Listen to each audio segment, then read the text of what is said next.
Fala galera, mais uma aulinha então aí, ó. Vamos falar sobre calorimetria, né? E hoje eu trouxe para vocês o calor sensível, o calor latente. Na verdade, calor é uma forma de energia, né? Calor é a energia térmica em trânsito.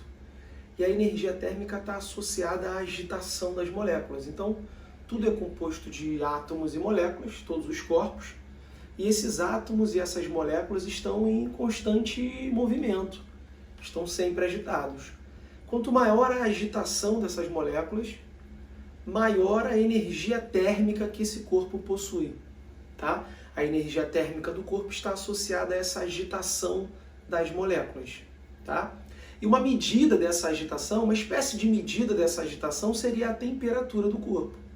Então, quanto mais agitadas estiverem as moléculas, maior é a temperatura do corpo e mais energia térmica esse corpo possui.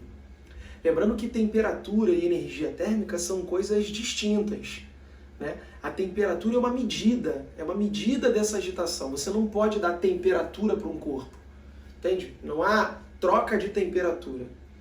O que sai de um corpo e vai para outro é energia térmica. E aí, essa transferência de energia térmica vai fazer com que a temperatura dos corpos se modifiquem, porque isso vai alterar a agitação das moléculas. Então, um corpo que tem muita energia térmica, ele tem alta temperatura, as moléculas estão muito agitadas. Quando ele dá energia térmica para um outro corpo, ele está fornecendo o que a gente chama de calor. Calor é a transferência da energia térmica de um corpo para o outro. Só que quando você dá calor para um corpo, você tem duas funções, você tem duas coisas que esse calor pode fazer no corpo. Esse calor ele pode provocar variação de temperatura ou ele pode mudar o estado físico daquele corpo, daquela substância. Então, por exemplo, se eu tenho gelo a 0 graus Celsius, na pressão atmosférica, né? A pressão atmosférica é 1 atm, ao nível do mar. Na pressão atmosférica, ao nível do mar. Por que eu digo isso? Porque nessa pressão, o gelo vai começar a se fundir a 0 graus Celsius. Se a gente estivesse no Monte Everest ou em qualquer outro local que a pressão atmosférica não é 1, esse ponto de fusão e ponto de ebulição é diferente. Então, ao nível do mar, por exemplo, aqui no Rio de Janeiro, o gelo começa a derreter a 0 graus, né? E a água começa a congelar a 0 graus, é o ponto de fusão. Bom, se eu tenho uma quantidade de gelo a 0 graus, eu começo a dar calor para esse gelo, a temperatura não vai para 1 grau. Esse calor que está chegando no gelo vai ser utilizado para derreter o gelo. Então, esse calor que está chegando no gelo está tendo a função de mudar o estado físico da substância. Ele não está variando a temperatura, né? Então, essa energia que está chegando vai ter essa função aqui que a gente chama de calor latente, que é responsável por mudar o estado físico sem variar a temperatura. Aí depois que todo o gelo derrete, né, vamos supor que todo o gelo que estava a 0 graus virou água a 0 graus. Se eu continuar dando calor para a água, aí sim eu consigo elevar a temperatura da água, né? Aí o calor está chegando na água e está aumentando a temperatura, está variando a temperatura. Quando isso acontece, o calor que está chegando ali, ele está tendo essa função aqui, ó. Ele vai ser chamado de calor sensível, porque é o calor responsável por variar a temperatura. Gente, calor é energia, é uma coisa só. A gente só vai calcular ele de maneira diferente dependendo do que ele está fazendo no corpo. Tá? Calor sensível é aquele que varia a temperatura e calor latente é aquele que muda o estado físico. Eu já vou te falar como é que calcula, o que cada letrinha representa, tá? Mas antes vamos entender a diferença entre eles. Eu coloquei aqui um exemplo qualquer, onde eu tenho um bloco de gelo que está a menos 10 e esse gelo está aqui no Rio de Janeiro. Então ele está a uma pressão atmosférica de 1 atm, ou seja, ele vai começar a derreter apenas a 0 graus Celsius. Então ele está aqui, ele tem um pedaço ali um pedaço de gelo ali a menos 10, aí eu começo a dar calor para esse gelo. Imagina, eu liguei um maçarico aqui, comecei a dar calor para o gelo. A primeira coisa que vai acontecer com esse gelo aqui não é derreter, porque ele está a menos 10, ele só derrete a 0 graus Celsius. Então, a primeira quantidade de calor que chega no gelo vai fazer com que essa temperatura de menos 10 atinja zero. Então, primeiro eu vou esquentar o gelo até zero, que aí a partir de agora ele vai começar a derreter. Aí todo o calor que eu fornecer agora vai transformar esse gelo em água a 0 graus. Ó, o calor daqui para cá foi responsável por mudar o estado físico sem variar a temperatura. Então eu transformei o gelo em água, mas a temperatura continua zero. Aí depois que toda a água, né, todo o gelo derrete e vira água a 0 graus, se eu continuar dando calor, aí sim eu volto a aumentar a temperatura da água. Aí ela pode chegar, por exemplo, até 100 graus. Quando atinge 100 graus, eu continuo dando calor, a temperatura não vai elevar mais. Agora todo o calor que vai chegar aqui vai transformar a água em vapor. A água vai evaporar, vai evaporar. Por isso quando você está fervendo água lá, né, para fazer um café ou para, sei lá, fazer um macarrão, a água está fervendo. Quando a água atinge a fervura, né, ela atingiu os 100 graus, não adianta você aumentar o fogo, porque aquela temperatura não vai passar de 100 graus. Aquela temperatura vai continuar a 100 graus enquanto tiver água. A água vai evaporando, vai evaporando. Se você aumentar o fogo, você aumenta só a evaporação, mas a temperatura continua a 100 graus. Por quê? Porque todo esse calor que está sendo dado está sendo utilizado para transformar a água em vapor e não mais para variar a temperatura. Enquanto há uma mudança de estado físico, não ocorre variação de temperatura. Enquanto a água estiver virando vapor, essa temperatura vai continuar 100 graus, certo? Só depois que toda a água vira vapor, aí sim, se eu estivesse aprisionando esse vapor, eu conseguiria aumentar a temperatura do vapor. Mas então, ó, a gente tem dois tipos, não é dois tipos de calor, né? Porque o calor é uma coisa só, mas ele tem duas funções no corpo. Ele pode fazer duas coisas distintas. Ele pode ou variar a temperatura ou mudar o estado físico, certo?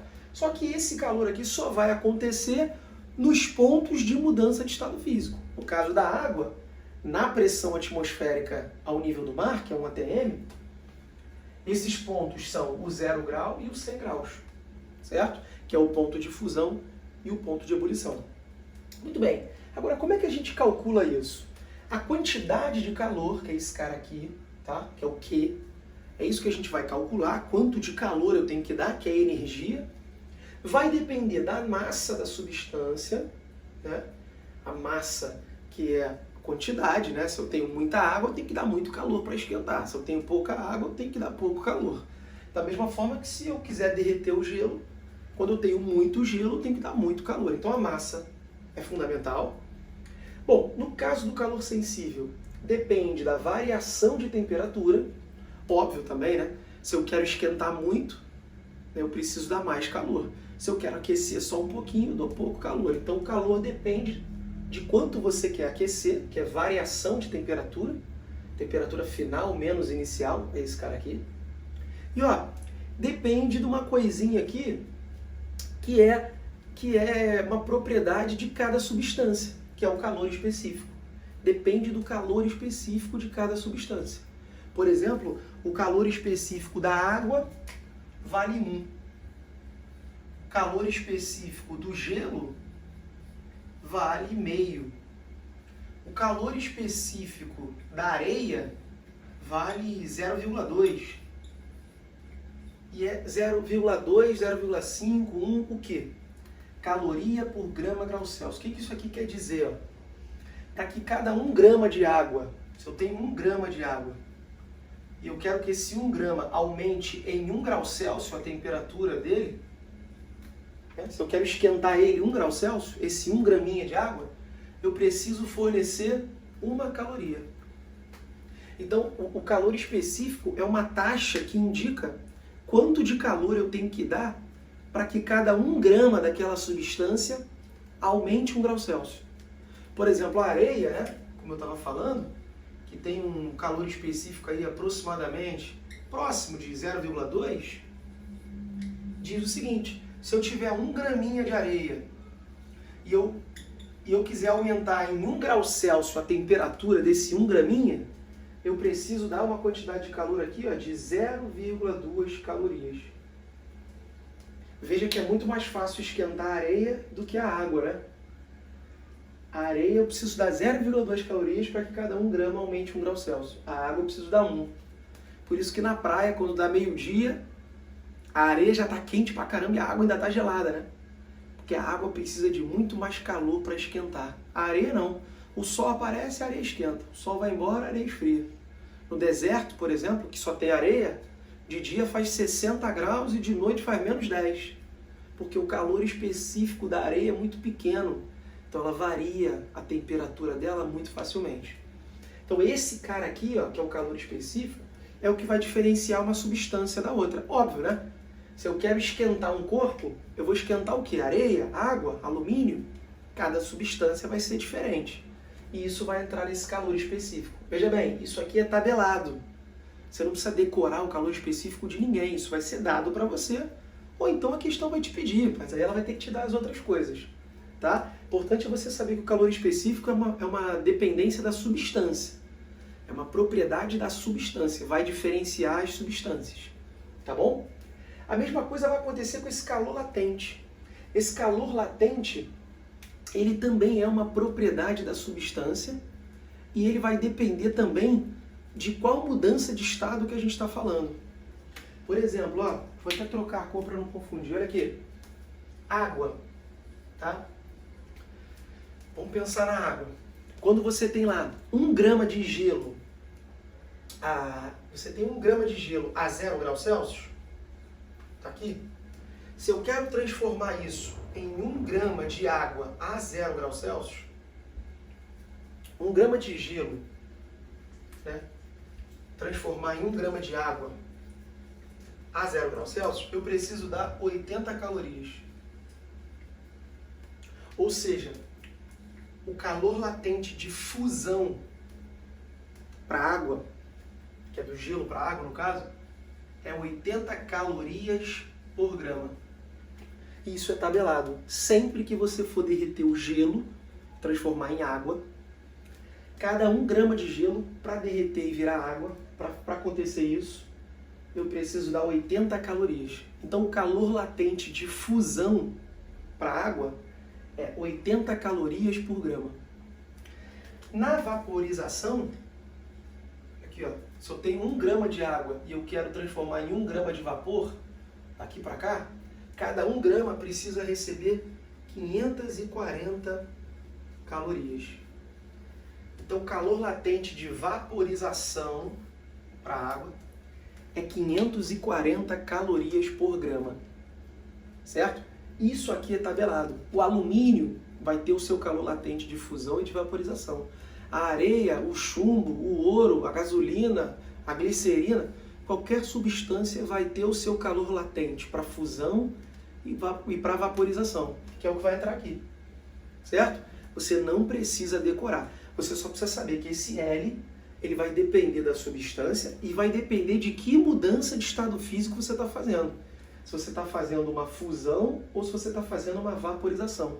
O L é diferente. Para uma mesma substância, o L de fusão é diferente do L de vaporização. Tá certo? Muito bem. Agora, quais são as unidades que a gente vai trabalhar aqui, né?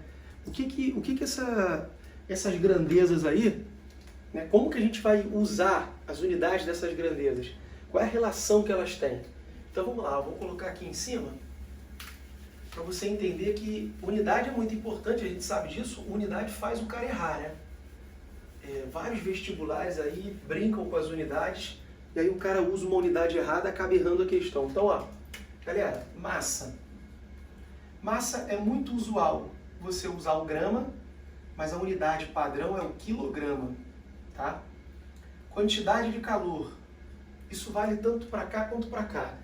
Quantidade de calor é energia. A unidade padrão da energia é o joule, mas é muito usual você utilizar a caloria. Né? Vou colocar aqui do lado, ó. Já que você tem que usar o quilograma ou o grama, né? Pode aparecer, vou colocar aqui do lado a relação. 1000 gramas é 1 quilograma, certo? Aqui eu vou colocar a relação da caloria para o joule. Uma caloria equivale a aproximadamente 4,2 joules. Certo? Essa relação você não precisa decorar não. Isso aqui é uma aproximação, ele tem que te dar. Mas uma caloria foi a quantidade de calor que a galera percebeu que era necessário para que 1 grama de água aumente 1 grau Celsius. Por isso que o calor específico da água é 1, né? Quando a gente fez o teste lá, fez o cálculo lá com a experiência de joule, a gente descobriu que era 4,2 joules a energia necessária para você aquecer 1 grama de água em 1 grau Celsius. Aí esse 4,2 joules aproximadamente a gente chamou de 1 caloria.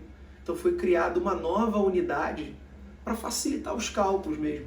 Então a caloria ela é muito usual, você pode olhar aí, às vezes alimento, né? Quando você pega lá os seus alimentos, um biscoito recheado tem 80 quilocalorias cada biscoito. Quilo é 1000, ou seja, tem 80.000 calorias aquele biscoito, é energia. Tá? Caloria é uma unidade de energia, apesar de joule ser a unidade padrão. Aqui, ó, variação de temperatura. Variação de temperatura vai ser muito usual o grau Celsius, mas a unidade padrão é o Kelvin. Só que a boa notícia é que a variação de temperatura em Celsius é igual à variação de temperatura em Kelvin. Tanto faz, se você aumentou 10 graus Celsius, se fosse na temperatura em Kelvin, também aumentaria 10. A variação é a mesma para as duas escalas. Tá? Calor específico. Calor específico, a unidade padrão é o caloria por grama grau Celsius. Né? Mas geralmente, como ele vai te dar esse calor específico, porque ele vai falar da substância e vai acabar te dando isso, né, em algumas questões, quando ele te der o calor específico, ele está te dando, na verdade, as unidades que ele quer que você use. Porque se ele te der em caloria por grama grau Celsius, isso significa que você vai ter que usar o calor em calorias, vai ter que usar a massa em grama e a temperatura em grau Celsius. Mas ele pode te dar nas unidades do sistema internacional, que seria o joule por quilograma Kelvin. Seriam as unidades do sistema internacional. Aí você tem que usar o calor em joule, a massa em quilograma e a temperatura em Kelvin. Essas unidades elas precisam ficar todas casadas. Dependendo da unidade que você utiliza aqui, você vai ter que corresponder as unidades daqui para as outras grandezas também. Tá? E por fim, o calor latente. O calor latente, a unidade dele, a mais usual, é o caloria por grama. Mas, no sistema internacional, né, a unidade padrão, seria o joule por quilograma. Beleza? De novo, o L e o C dependem da substância e, no caso do L, depende até da mudança de estado, se é fusão ou se é vaporização. Portanto, isso é tabelado, vai ser dado para você não precisa decorar. Tá? Calor sensível, então, que é o famoso que macete, é para variar a temperatura. Calor latente, que é o que moleza, é para mudar o estado físico. Que macete, que moleza. Calor, calor. Quantidade de calor. Calor é uma coisa só, mas dependendo do que ele faz no corpo, ou você calcula assim, ou você calcula assim. Dúvida que pinta, como é que eu vou saber qual que eu uso? A questão vai te dizer isso. A questão ela vai estar falando que é um gelo que está derretendo, ou é água que está fervendo, ou ela vai falar que aqueceu uma barra de ferro, ou que esquentou um bloco de alumínio. Então ela, na própria questão, no próprio enunciado, ela vai ter que te deixar claro isso, vai ter que te dizer se o calor que está chegando no corpo está variando a temperatura ou está mudando o estado físico. Por isso que você vai ter que prestar atenção nisso para saber qual equação usar. Maravilha, maravilha? Então é isso. Vou sair da frente para tu dar o teu print aí, ó. E ficamos por aqui. Aguardo vocês no próximo episódio.